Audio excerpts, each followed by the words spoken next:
ফরিদপুরে এবার দেশি বিদেশি নানান জাতের আমের বাগান করে সাড়া ফেলেছেন এক উদ্যোক্তা। ফলনও হয়েছে বেশ ভালো, পাচ্ছেন অনলাইন অর্ডার। থাই চিয়াংমাই, রেটাইভরি, জাপানি মিয়াজুকি বা সূর্য ডিম, আমেরিকান পালমাল, কিউজেআই থাই, ব্রুনাই কিং, ব্যানানা ম্যাঙ্গো সহ কয়েক জাতের বিদেশি আমে ভরে উঠেছে ফরিদপুরের মফিজুর রহমান মাফির বাগানটি। আম চাষের জন্য ফরিদপুরের আবহাওয়া উপযোগী নয়, এই ধারণা মিথ্যে করে দিয়ে প্রায় ১৪টি ভিনদেশি আমের জাত উৎপাদন করে সাড়া ফেলে দিয়েছেন তিনি। পাশাপাশি দেশি জাতের আমও রয়েছে তার বাগানে।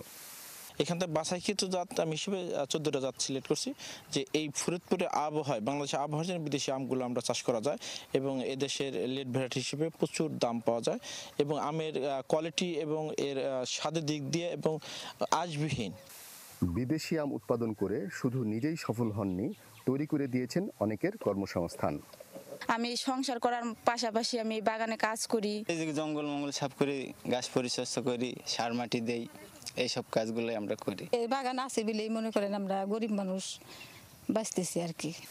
প্রায় 9 বিঘা জমি জুড়ে আমের বাগান করেছেন মাফি। স্বাদে সুমিষ্ট হওয়ায় বাজারেও বেশ দাম পাচ্ছেন বলে জানান সফল এই উদ্যোক্তা।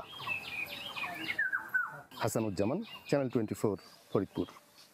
গাড়িটা আমার প্রেজেন্ট, আমার ফিউচার, আমার হ্যাপি লাইফ। আইডিএলসি আমার ফাইন্যান্সিয়াল পার্টনার বলেই কার লোন আমার কাছে লাইফ ইনভেস্টমেন্ট।